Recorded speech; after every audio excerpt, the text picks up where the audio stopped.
We begin this morning with some overnight news. Things are back to normal this morning after an odd rollover accident on Unser and I-40 westbound in Albuquerque. It is not known if anyone was hurt in this accident.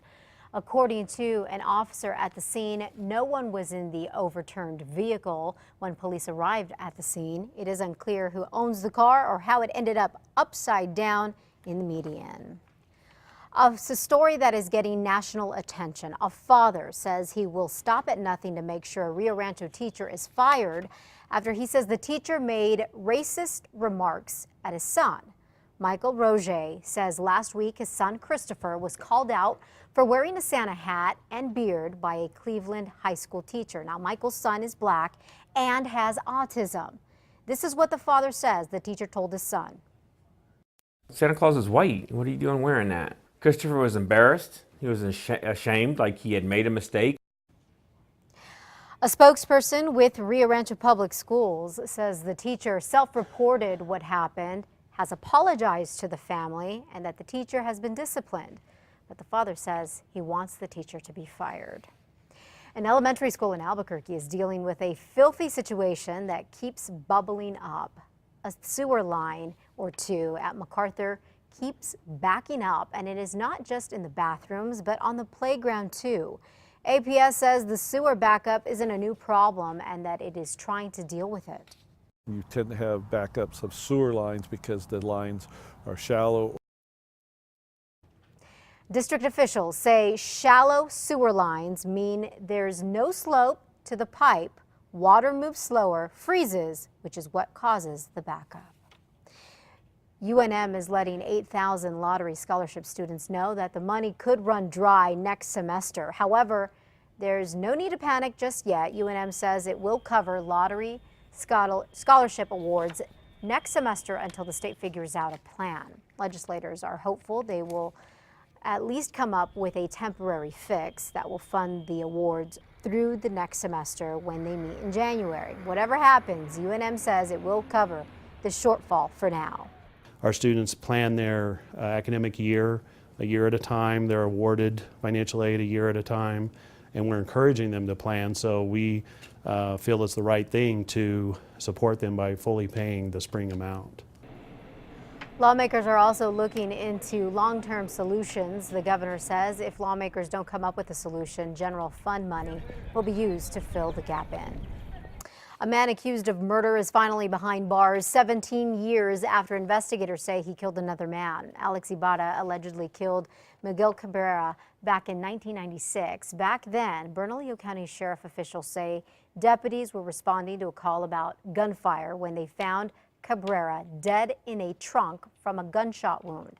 They say Ibarra managed to slip away and believe he fled to Mexico. Authorities finally caught up with him at the El Paso border last year. He was brought to New Mexico earlier this month to face several charges. Anytime you have somebody that's as violent as this, but it makes us wonder too, what has he been doing for, the last 16 years of his life?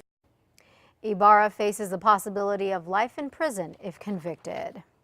We are hoping to learn more from Albuquerque police today about a reported stabbing from over the weekend. Very little information is known about what happened here, but what we do know is that officers were dispatched to the 9,000 block of Veranda Road Saturday night in Northeast Albuquerque. That is when cops say they discovered a stabbing victim at an apartment complex. The victim was taken to UNMH. No word on the victim's condition. Lawrence Charles Vargas was only 23 years old when he was murdered, but his spirit lives on through the power of paying it forward. You see, yesterday, the annual Vargas Art Sale kicked off at the Coronado Center Mall. The art sale fundraiser helped benefit the Lawrence Charles Vargas Memorial Shoes for Kids and Acts of Compassion. The project started about 5 years ago when Vargas was killed. And in honor of his memory, the organization gives away shoes to children all over New Mexico. With every pair of shoes also goes a message of healing and hope and love, and hopefully a message of paying it forward and giving back to the community, which is what he was all about.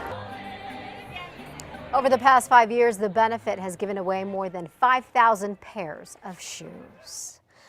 Well, we're fresh off the first weekend of ski season here in Albuquerque, a week earlier than usual.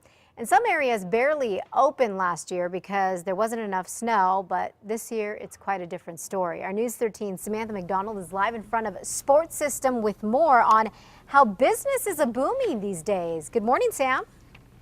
Good morning, Elizabeth. That's right. All of the recent snow has gotten skiers excited, including myself. Even before the ski resorts open on Friday, sports stores have seen a big spike in sales. Reps at Sporting Systems have seen a 20% increase in revenue at this time of year compared to last. And for some places, last year, a very dry terrain led to a downhill ski season. But this year, it's a different story. There has been a lot of snow very early, driving lots of outdoor winter sports lovers to buy more gear.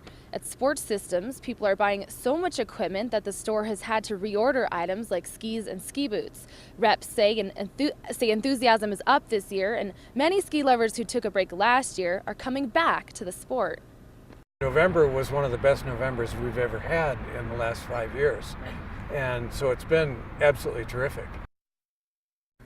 The general manager says this is the earliest start to a ski season that he can remember, and that alone is a recipe for success in business. Back to you, Elizabeth. All right, sounds good. Thank you, Samantha. Sandia Peak Ski Area, which opened Friday, will open again for business on Wednesday and remain mostly open through mid-March.